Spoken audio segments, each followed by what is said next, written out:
Hi, everyone. Welcome to Decoded Dreams with Jalicia. And today I have a special guest here with me. I'm very excited to talk with her, get to dive a little deeper into these conversations. So, hey, girl. Hi, my name is Jalicia with Jalicia Designs. I'm an interior designer, now a transplant to Austin. Oh, Yeah, now I'm there, but I'm super excited to be here and speak about the topics that we're going to discuss. So, yeah. I'm super excited too. I'm ready to Okay. dive deep in there and get it all out. So, How has Austin been treating you? it's been one of the best decisions I've made in a long time, just for the sake of peace and just to regain focus and draw my own energy instead of the outside. Do you feel like that's been working? Yeah, Yeah. it's a transition. It's a transition to get there, but yeah, it's been really good for my health, I think, and my mental everywhere. Like everywhere I go, it's nature, lakes, calm, Okay. flip flops and jeans. It's fine. I don't have to dress up. See, but that's funny coming from you Yes. because that's all you ever do I do. is dress up. Like you're known for being like that black girl in luxury, like someone who is. I remember I asked you to come get like tacos with me and you were like Yeah. dressed up and I was like, we're sitting here. I do. I still do that. I still dress up, but it's casual. It's cute cash. Right. So I definitely stand out in Austin. That's probably not going to go away because I think clothing is such a huge part of my identity as a woman. It just makes me feel like if someone is putting on makeup, I wear makeup too. But like my clothes are just a representation of me. Like that's the first thing someone sees, but it also makes you feel good inside. And at least in my experience, if I don't have on a good outfit, I might not be in a good mood that day. No, I feel the same way. I was telling someone the other day, I said, like, I can do with no makeup, I can do with the no lashes, but like, if my hair isn't done, Yeah. if my outfit isn't cute, I feel bummy. Like Yeah. it genuinely, I work from home, but literally every single day I still get dressed as if I'm going to the office. I like that. Because if not, I will not get anything done. Right. I'm feeling that way. Like if I do like the sweatpants and a t-shirt, I will not get anything done. I don't feel like myself. And the only time you'll catch me in sneakers is I'm working out. I'm working out. I don't think I've ever seen you in sneakers. And people Besides say when we that. went to the gym that one Yeah, time. that's it. I don't wear sneakers. I don't. They're for gym or I'm not or hike. I'm not gonna be. That wearing is them. so funny. So do you Yeah. ever feel like it like allows you to kind of, I guess, be comfortable, or is that your comfort? That's my comfort. I mean, from middle school, I was wearing heels in middle school.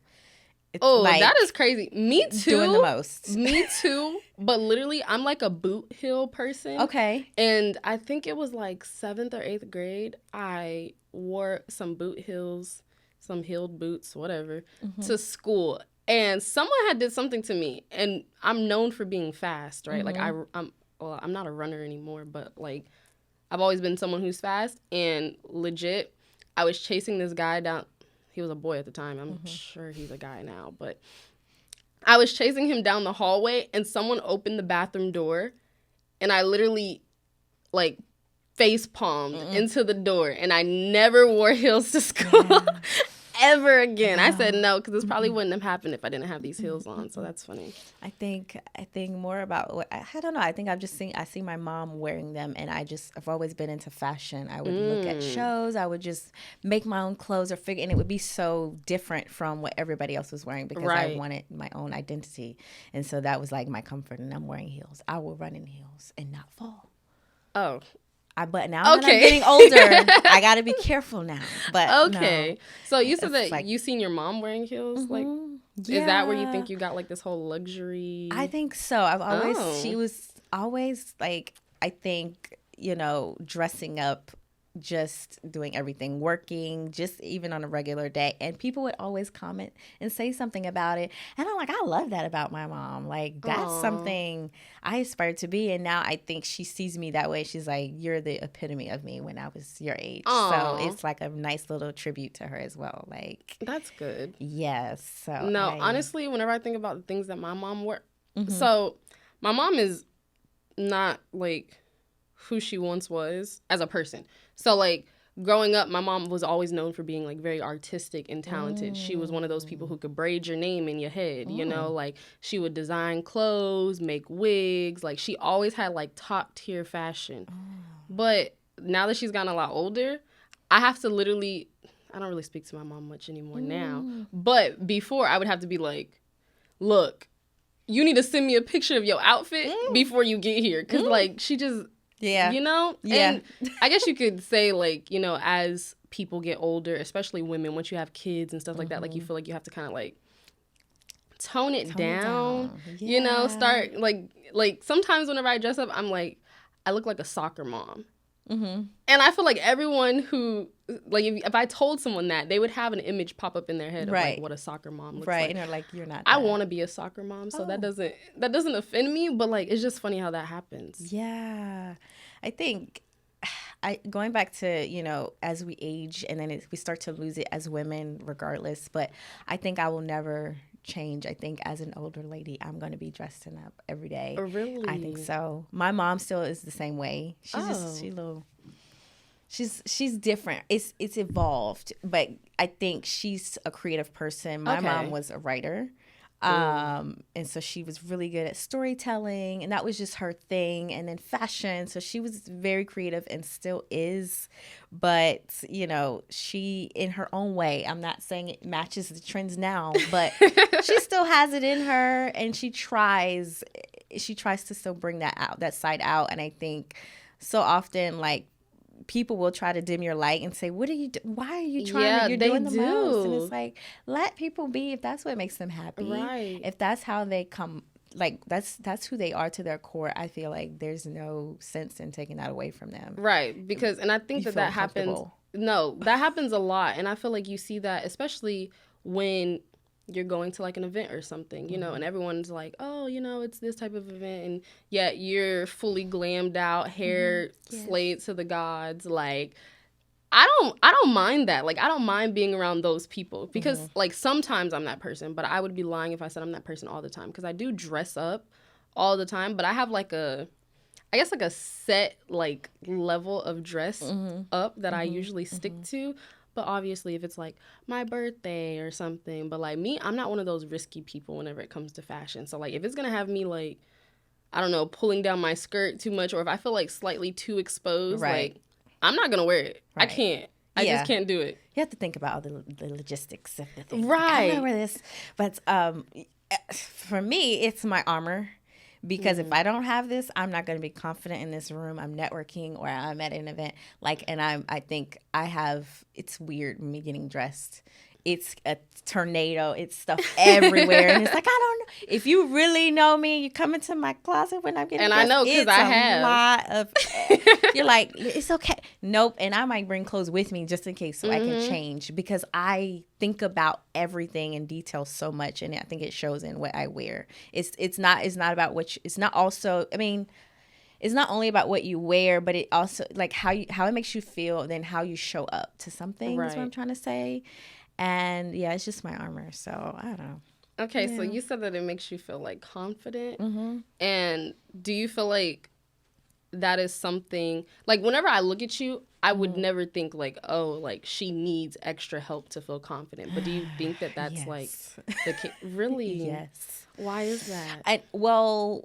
I think going back, you know, seeing my mom, and she was taking care of me, taking care of business, and how that just was something that she did. And I just, maybe that she found comfort in it. And then I saw that's something that she did. She still was able to go out into the world and do her thing. And so now I've picked that up. But also I'm finding like that's not even enough, you know, to keep yourself sane and strong out here. And now I'm like, okay, I have that, but now I want to build upon that as well. And what does that look like for me? Is that therapy? Yes. Is it working out? Yes. But it's also about, you know, educating myself and doing things every day to build like upon that. Like, okay, I have the clothes, but what about my brain? What am I doing? Am I living in my truth and my passion, my purpose? So finding Do you feel things. like you are doing that? Like, like, I've always, so you know how people say like, oh, find something you're passionate about and stick to it, right? I felt like for years, and honestly, even now, like, I'm still like, what the hell am I passionate about? You know, like I remember growing up, I used to ask my dad, I'd be like, hey, like, can you teach me how to play the piano? And he'd be like, no, because I taught myself how to do this, you know? So he was like, because I was passionate about it. So if you was passionate about it, you would teach yourself. And as I've gotten older, I'm like, yes, but no. Right. Like, you know, like, yes, like, I feel like the passion comes from the curiosity, right? Like, I was curious enough to go out there and, like, just even ask you to help me. But then also, yes, because I think about a lot of things in my life where I'm like, I cared about it so much that I went and figured it out. I didn't care about the piano so much that I went and figured it out. I was like, no, it just looks too complicated. I will be fine if I don't know how to play the piano. Obviously, now I look back and I'll be like, I still want to learn how to play the piano. But then I feel like sometimes, like, if we're asking, if we have enough courage to ask for help, or there's something that we may be curious about, why not feed that? When I'm like, okay, you want to learn? Sure. Like, encourage that by helping, showing, guiding that, pouring into that. Like, pour into that stuff more than the other things that could happen, because I could be curious about other things too. Yeah, and I think we did this, like, what was it, the last time we were together, we were like, we went and did something, and then we were like, we should take golf lessons together.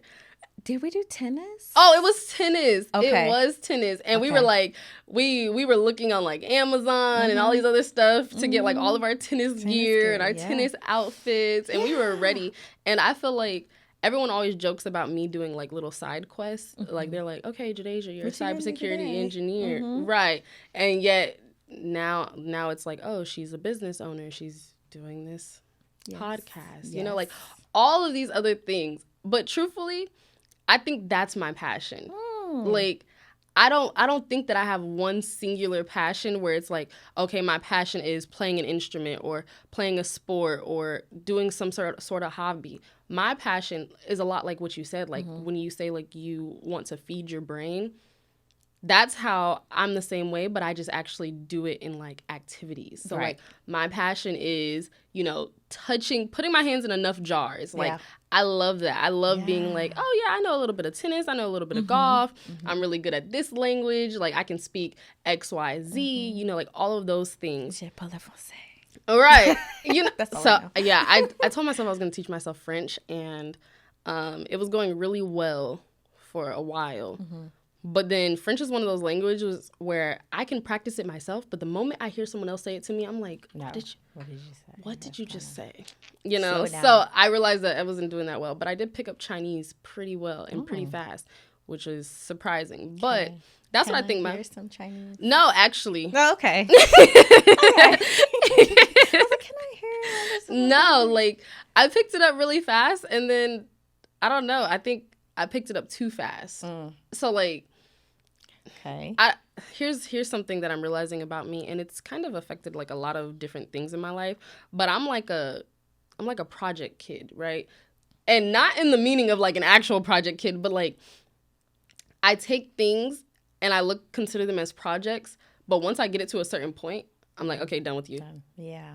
You know, done with it. I'm no longer interested. I get that. Well, I think growing up, you go to school, you live, but it's not about exploring your passions or dreams or curiosity. It's about let's go to work, let's go to school, So I think maybe in our community, we didn't really get a chance to explore different things. Literally. And like we didn't have the resources. No, now I'm like, I make big girl money, so everything possible, every idea that pops up in my head. Yeah, I'm like, what? Like I was Googling adult gymnastics classes the other day. Like you sound just this is me. We're together. But that's why we're such good friends, because I was like, you know, maybe I'm gonna do this, you know, and I'm gonna start taking this fighting class. I done did kickboxing. I was signing up for golf lessons. Then we were gonna do our tennis lessons, and then I'm like, oh, maybe I'll start playing this instrument, you know?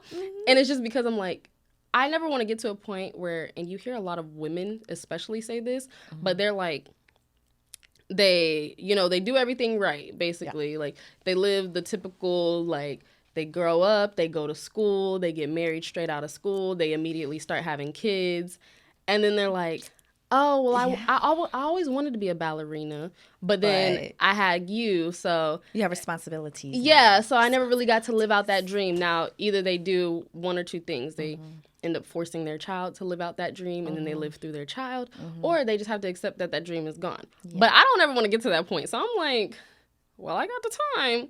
I'm going to just go ahead and live my life. Exactly. And I feel like it's more than just traveling and wearing the, the nice clothes, and because I do that too. But it's really like, I used to be interested in this when I was a kid, so let me try. Like, I be Googling jobs sometimes, and I'm like, I wonder if I could be an astronaut. Yeah, I can relate to that. I was that way when I was younger. I mean, I still do a little bit. I still do a little bit of curiosity searching where I want to do something, but now I think I'm being a little bit more intentional about my time and how does this activity, or how can this be intentional with what I'm doing? How can it make sense to intertwine what I got going on? Because I will do things that it doesn't make sense for me to do. And I'm like, okay, well, sometimes it's not that it's a waste of time, but sometimes, it does cost money. And it does. You're like, it okay, does. am I just bored? Yeah, sometimes I am just bored, but I rather do those type of things, boy. I'd rather go rollerblading or same. Just trying different foods or different activities like hiking. What? Why are you hiking? See, and that's me. I just be like, who says that I can't do this? I don't. They be like, oh, well, that's a. Like we hear people say, be like, we don't do that, and I'm like, who is we? Right. I do that. Like, I'm down to try, but it is definitely can be one, time consuming, and then also like very expensive. Yeah. Like, I've had different ideas or curiosities where I poured into it a lot because I believe in investing in myself. So I'm like, if this is my idea, I'm gonna pour into it. So I get all hands on deck. Dive in immediately. I'm like, and I'm still working on the patience aspect of things. Like, as soon as I have an idea, I want to go ahead and execute it immediately, right? Now, as I'm getting older, I'm trying to really focus on delayed gratification. So, and it's actually very funny that I say this now, because when I was in my youth program starting right now, they gave us $20, right? They gave each kid in the house $20. Right. So we had this $20, and they were like, okay, if we come back in 2 weeks, some time frame, a week, 2 weeks, a month, I don't know, and you still have this $20, we'll double it. Right. We'll make it $40. Right. Okay. And I was like, oh, that's easy. Yeah. Like, no biggie. But you started seeing how hard it was for people. And I believe like more than half of all of the kids living in the house did not make it. Like, they spent their $20. Now, obviously, it is partially because you took a bunch of kids who are unaccompanied or homeless and gave them $20. Yeah. That, like, money didn't come easy to us or at all. Right. Like, we were living on the resources of the house, this. Like, some of us had jobs, some of us didn't. Like, they were teaching us, like, financial literacy, all this other stuff. And it's like they waved this $20 in front of our face, and they said, here, take it, spend it on whatever you want to, or don't, and then we'll double it. And I did really good with that experiment. I think I ended up making it all the way to like $100 or something. I think that was the cutoff. I don't remember, but I ended up making it all the way. But there were actually several times that I was like, but I need this, or I should be able to do this right now. Like, I think I got invited to go somewhere, but then I was like, oh, but then that's going to take money to get there. Yada, yada, yada. Like, things like that. And I thought it was a dumb experiment at the time, because I was like, of course, like, what do I need to wait for it for? But now that I'm older, I'm realizing two things. So that taught me a lot. It told me whenever you give someone something that they're not used to having, they're not going to handle it very well, right? But if you give it to them whenever they're ready for it, if someone gives me $20 now, that $20 is going to sit in my wallet for like 6 months.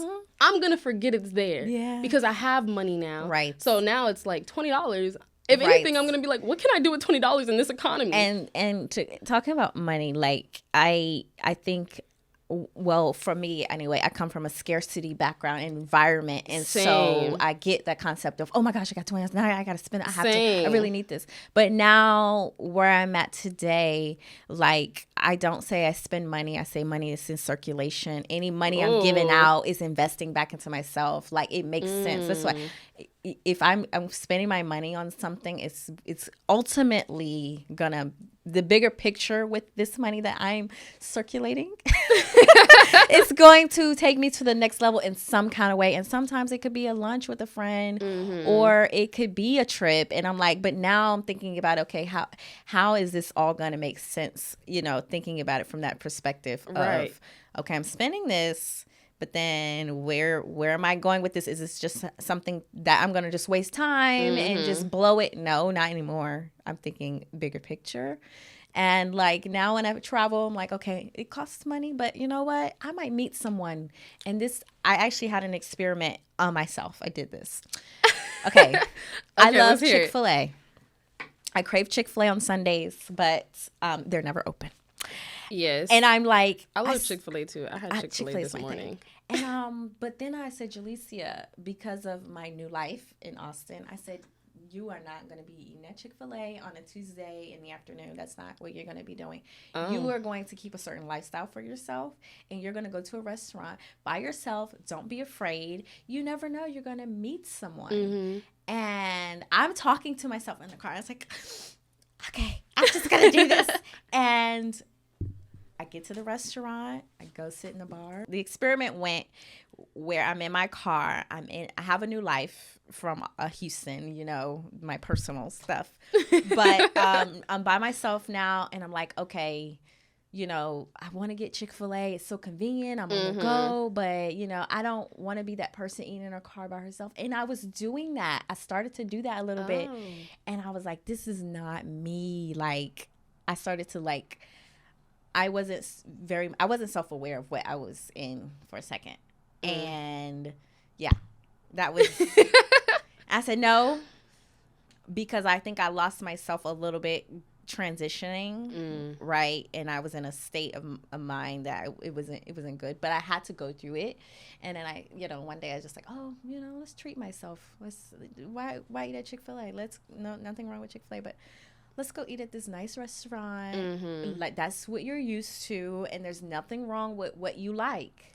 There's nothing wrong with it. Nothing wrong with what you like. Especially if you can also maintain it yourself. And I feel like that's such a huge conversation, especially when it comes to women and money and dating and all this stuff. Like, it's like, if you like that high-end luxury living lifestyle, if you can maintain that with or without whoever is in your life, live it all through to the fullest, right? So yeah, if you can maintain it, eating out and treating yourself. I will say, the moment I said to myself, okay, you're gonna go eat there, I had to talk to myself. I was like, look, girl, we got this. But the moment I made this switch of, okay, you know what? F the convenience. Go into this restaurant. You might meet someone. You never know. Just sit at the bar. And I just did it. And I went to the bar and I met somebody. It wasn't even on romantic. It was just that person ended up being my client, like, who has a ranch. And see, like, but that's also why you have to always show up as yourself. Like, truthfully. I used to be one of those people who, like, whenever I would go to the airport, I would try to be as comfortable and that, like, you know, like, I have my sweats on, you know, some comfy shoes, a hoodie, you know, my hair not done, just pulled back, you know, stuff like that. But then as I gotten older, especially once I started living in Houston, because I feel like I changed my environment, so naturally, you know, my lifestyle elevated, right? I was still working in tech. I was working in tech when I lived in Florida, and then I moved to Houston, still working in tech. So nothing changed. I was still with the same company and everything. But now whenever I go to the airport, I'm like, I wear, again, my heeled boots, okay? You know, I got some nice pants on, a nice top, like, my hair is done. If I'm wearing makeup, depending on if I'm going somewhere immediately after the airport, then yeah. But other than that, like, you know, like, and I look good. And the reason I do that is because it's the airport. Yeah. There is one thing that is consistent with a lot of people who are living a certain lifestyle is they travel, right? If I say I want to be connected and surrounded by those people, then I need to show up in a way that would attract the people that I am trying to attract. You get what I'm saying? Exactly. So I'm like, now whenever I'm in the airport, I look at the other people who are walking around in suits, you know, or like obviously they probably just left straight from the office and got to the airport, or they're going to be flying straight and going straight to the office, right?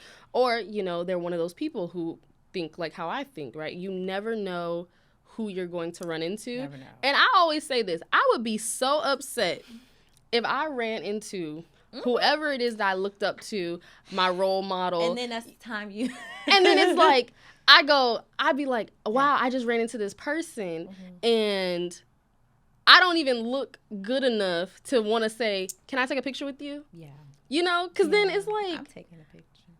I'm going to still take the picture, but, like, I want to look good in the picture. Like, this is... So you're always in that mind, I'm prepared for anything. Exactly. I am prepared for anything. And I think more than if I'm meeting even if I didn't meet that client at the bar, me saying this was for me, I'm going to eat, I want to treat myself, I want to have a certain standard of living for myself, I would still be fine. I would still be happy, because when I made that switch, everything started opening up to me. I started seeing things differently, like completely. It was just, whoa. I'm like, I don't even know how to describe what's happening. Right. And I had a moment of, I think I have moments of highs and lows. And I'm trying to find, not that I want to be stagnant or anything, but I want to find a good balance of, I'm very focused, I'm driven, but I can also still have fun and still be myself. And it's not always about work. And, you know, it's just a lot of different parts going on all the time to think about. And I think, you know, where I live now, I'm able to have space to evaluate that and just kind of decompress a little bit. Yeah, and that's really needed. And I think I tell everyone all the time, like, I work from home. So whenever I first started working from home, I didn't have, like, a true work from home setup. So I was kind of just, like, in my living room working from home because, you know, there was I didn't really have it at first. And then there was a part of me that was kind of like, I moved, I changed apartments, and then I was kind of like in what would be the dining room, but I set it up as an office because I was like, I live by myself. What do I need a dining room for, you know?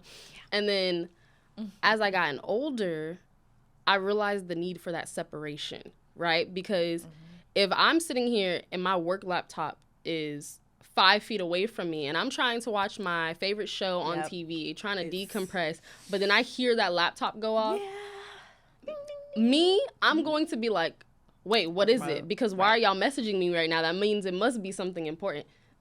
It was never anything important. Exactly. Now I have an office set up in my home where it is completely like, when 5 o'clock hits, I close that door.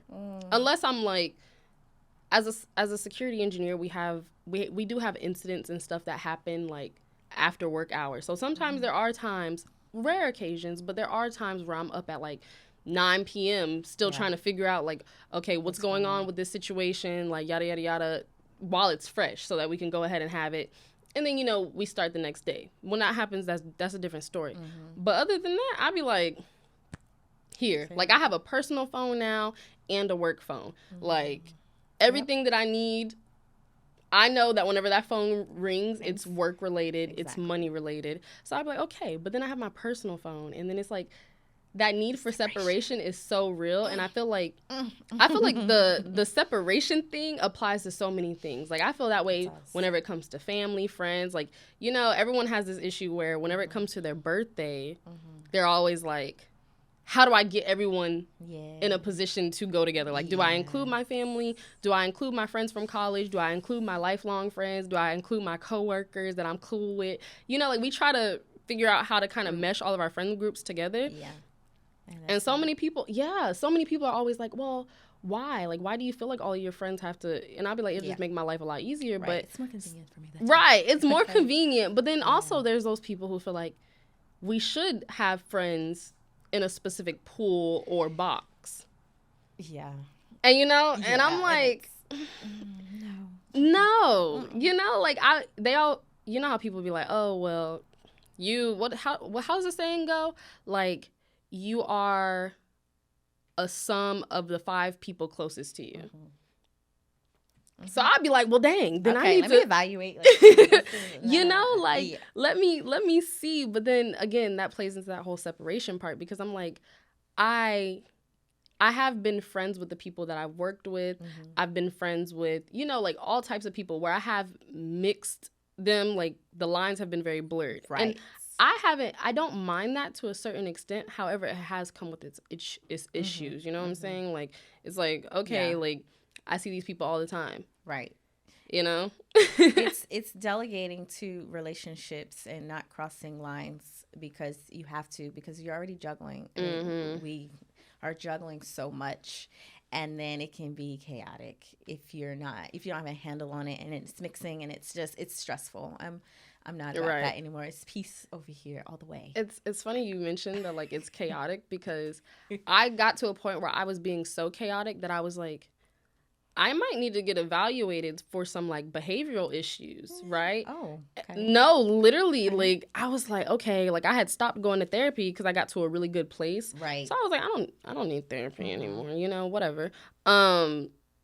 But so I ended up talking to a life coach, and I was telling her, I was like, I have no in between. Like, either it's 0% or it's 100%. Right. And I was like, and I don't know, I don't like that because, like, there will be a week where I'm like unproductive, very like I'm not being social, all of those things. And then there's a week where I'm like doing a bunch of stuff. Like, I am all over the place, trying new activities, like everything. Like, I'm all socializing. Right. And my life coach, she told me, she said, if that's what you're going to do, you need to commit fully. Yeah. You need to own it. Right. And I was like, oh, girl. But ever since she said that to me, I'm like, I just need to get it to a point where my chaos is comfortable. Right. Right. Like, it's only chaotic because I am not, you know, like, I'm not adapting to it. But if I do have something after work every single day, and, you know, I do have those friends that aren't in those boxes, because I don't want to put my friends in boxes, right? If I do have those, then I know that, like, there is a method to the madness, you know? And she said, if that's the person you want to be that person. Like, if that's where you feel comfortable, because I said, I don't really know if there's a middle ground for me, but, like, I feel like I thrive the most when I'm at 100%. Right. Although physically and mentally, I feel like, I'm like, I probably shouldn't be at 100% all the time. And she said, well, your brain, like the physical and emotional toll is only at 100% because you have not owned it. Right. Okay. But if this is your level of comfort, then you need to treat it as such. That's okay. So what she's describing is power, your own power. Right. And I just learned about this past month. About how you could be resisting and it would look like fear because you'll have that gut or something you can't swallow, you are scared of your own power, right? Of who you can be, who you already see the vision, and don't tell anybody about your vision. It's for you and God, whoever your God is, whoever it is. Listen, if you have the vision to do something that you see it, no one else sees, you don't even know how you're gonna get there, how you're gonna make it, but you just know this just makes you so excited, and you can't, it's like you dream it, you sleep, I mean, you wake up and it's there. And if it looks chaotic, but that's fine. I was looking at a video, I actually posted it yesterday, how I showed my friend, I don't know if you saw, it was a family, they were in the kitchen. And somebody, maybe my brain a few years ago, they're like, oh God, I don't want kids, and they're screaming and there's all this and whatever. I saw it and I was like, although that the baby's screaming and there's the husband over here and the woman's cooking, although that looks kind of stressful for some people, I like that because it's theirs, it's their right. You narrate your own life in that, and that's what works for you. I think, I don't know. I don't know if I read this in like a book or if I heard someone say it, but they said that, like, your quality of life starts with your mind. Like, your mindset determines your quality of life. And they said, one, you have to start looking at things from all positive manners. Like, so, like, whenever you have those responsibilities, like, dang, I got to change my kid's diaper. I don't have any kids, but I want kids. But instead of being like, I have to change my kid's diaper, I have to pay bills this month, I have to pay rent, you know, like, I have to go do this. They said, instead of saying that, say, I get to change my kid's diaper. Yes. You know, I get to pay rent, because some people can't do those things. Some people who would want to, like some people who would want to have a roof over their head and be able to pay bills, like to even be at a financial position where they have enough money to qualify to live in a place, or to be able to have children. You know, like those people would take that and they would be so grateful for it. But I feel like once we get used to our place in life, all we can think about is what's next instead of appreciating what's right in front of us. And really being like, I get to do these things. It's gratitude all the way through and through. And that's like some of the things, that's like one of the terms I'm learning is like being okay where you are, because you maybe a month ago didn't have this. Right. And just take it and just live in it and just feel this and just enjoy this. I mean, the future is always going to be there. And whatever is meant for you is still coming. It's still coming. It's still coming. It is still coming. Have you ever seen those analogies? And this actually is something that I think is so funny, because I see this happen to myself all the time. But someone said, I think it was like in relation to God and religion. They were saying how like when you're begging God for, you know, like this little teddy bear, right? And you're like, but I really want that little teddy bear. But little do you know that behind, right behind the wall is a life-size teddy bear, you know, but you're begging for the little teddy bear, right? Because that's what you can see. That's where you think that you can go. But little do you know, like, it's not even limited to just a little teddy bear. And I think I realized this when I was moving to Houston, right? So I was reaching out to different like apartment locators, and I was trying to go ahead and see like, where did I want to be at in Houston? And there was this one place that I found, and I was like, wow, like that's kind of outside of my budget, because again, coming from Tampa to Houston, I had to realize that like things were going to change, right? I had to realize that things are going to change. So I was like, okay, like once I found that one apartment, I was like, I really want this apartment, but it was not aligning. With signs are right. It was not aligning with when I wanted to move. Like they were like, okay, we do have this one that's available, but then it's available at this time, but then the price changes, and it was so complicated. And then once I finally did move to Houston and I got my first apartment, I was like, I understand why now the first one didn't work out, right? And then like my aunt always says, when things start getting too complicated, it's because that's not how it's meant for you, right? And I've realized this with different business ventures. Like I think there was something that I was doing that I was trying to get funding for. And no matter who I went to, no matter, like some people had loopholes and different things, no matter who I went to, there was some reason for them to deny the funding. And I was like, why is this? Like, why is it not? And then that's whenever my aunt said, it's because it's not meant for you. Like maybe you had the right idea, but not exactly how you were trying to execute it. So I had to change courses. And then once I changed courses, everything just started aligning perfectly, right? Not only was I not ready to receive the things that I thought I wanted, but I was like, this isn't what was meant for me in the first place, you know? And I feel like we see that most people talk about it whenever it comes to relationships, right? Like we try to force something to work with someone and it just doesn't work with them no matter how hard we try. And we're like, please, like I want to be with this person, right? But then it's like, but they do this. And they have this, that's and we sign, right, and it's like, and it just constantly. Now, obviously, this does not mean like that we don't go through things. You're gonna go through things no matter what, right? There's going to be obstacles no matter what. Like anything that's worth it is not going to be easy. However, there's a difference between things not being easy versus things just completely not being for you, right? Like sometimes it's like you just have to go through this to learn a lesson, but once you learn that lesson, then you'll be ready for what's meant for you. Next? You know? Exactly. Yeah, I think I think I lived here 3 years. Just under 3 years. And that my life was like that. I mean, I was in a relationship, but I still didn't know who I was or what I wanted to do. And I would try things and I'd give up on them because they didn't work out. And it was just, I couldn't figure, like, why is this not working? I really want to try this, or I have this dream that it could be this way. But it's like I'm met with all of these roadblocks and confusion and just it's not panning out. And so I kind of had to chill on that a little bit. And I think once I moved to Austin and I was able to, okay, I've tried this didn't work, but what does cash flow really look like for me? And what is something that I can do that I can be passionate about? Mm-hmm. And also, how can I help people? I want to help people. That's a really big thing. Yeah. Yeah. And I feel like once you get to that position, especially when you are in a position to help people, but then the problem is that you have to start being a lot more like cognizant. Yeah. Right? Because it's like you want to help people, but then also people are going to prey on that, right? People are going to feel like now that you have made it, you need to help me make it. Yes. They're going to feel like they earned that right to your success, right? And I feel like I know you've gone through this, and I go through this all the time, and most people see it with like family. You know, it's like I did this, like I went to school. I did everything that I needed to do to get to this point. Right.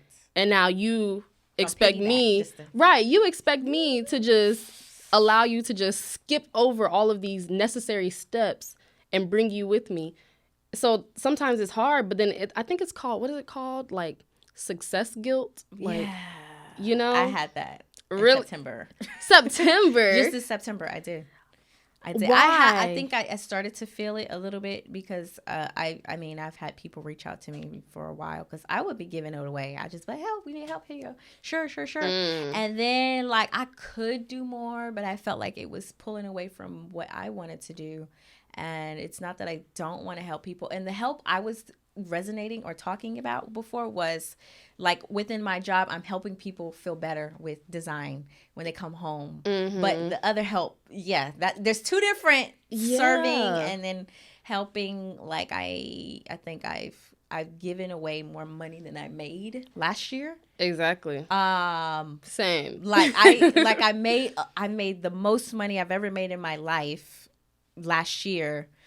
But I also gave it all away, kind of thing. And I was like, oh, wait a minute, let me reevaluate Right, like, because this. now you're suffering because you're trying to ensure that other people don't suffer. And you don't want to, like, continue to... No. Right, but you also don't want to continue to allow them to suffer. It's one of those, like, I know, tricky situations. Yeah, because it's like, how can you have this extravagant lifestyle, which it was...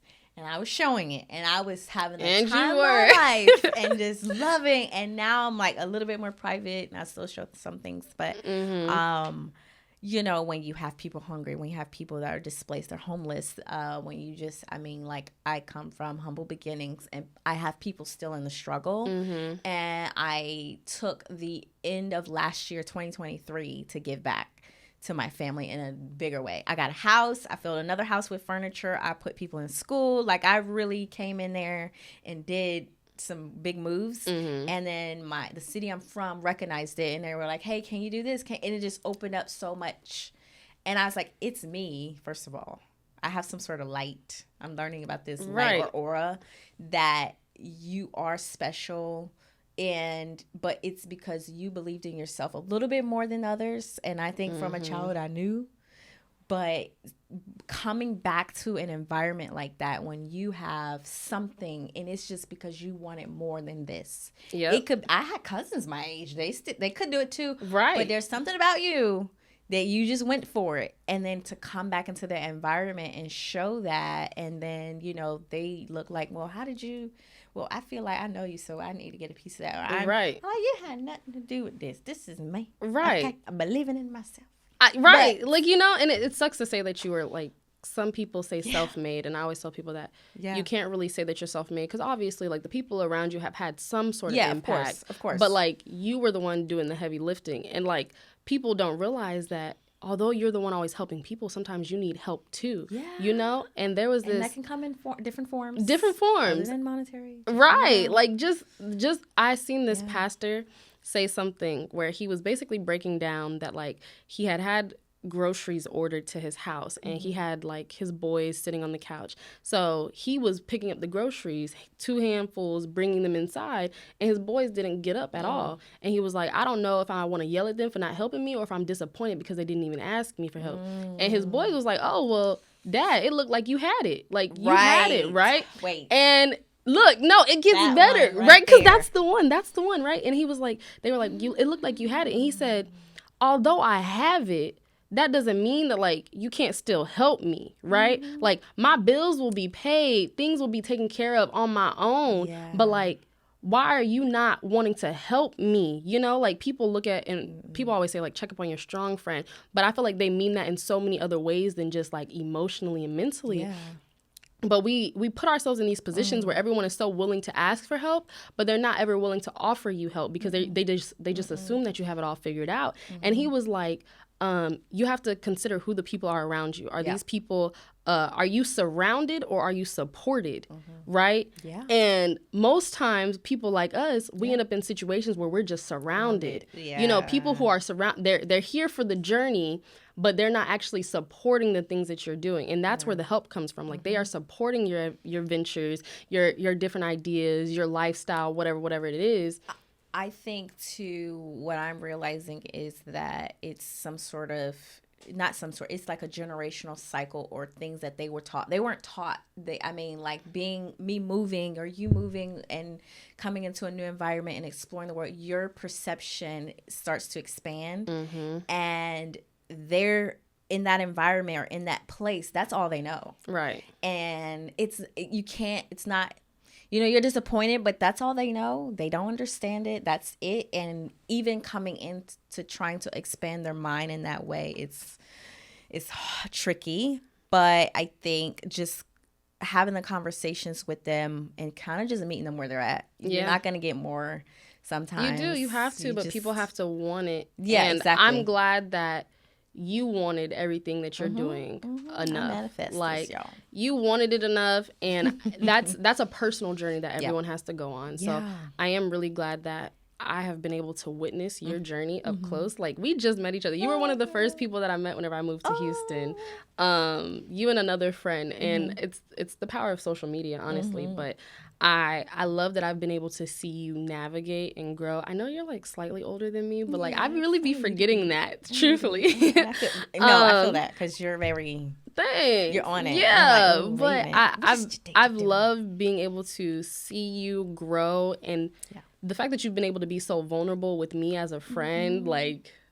We've talked about crying. We've talked about boy issues, family issues, all that stuff. But then, like, to see you keep being victorious in everything that you're doing and changing, it has been a beautiful thing to witness.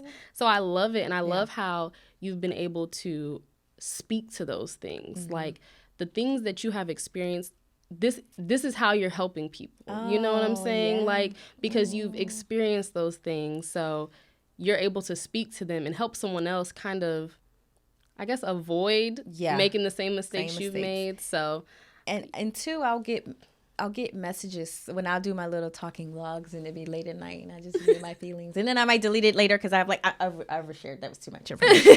But there's every time I post one of those videos, just sharing my perspective of what I'm going through, I get so many messages from women, men, like, oh my gosh, I feel the same, or I'm going through the same thing, and thanks for sharing. Like, that does help, and it's like my little diary in a way. I gotta let it out sometimes. I know, and you've been doing good, and you've let it out here. Thank you. You know, and I know you were like, oh, I don't know, I'm a little nervous, you know, but I'm excited. But I had one of my instructors tell me, instead of saying you're nervous, like, it's literally just you have so much excitement that you don't know what to do with it. Yeah, so I'm glad that you were excited. I was really excited to do this with you and to talk.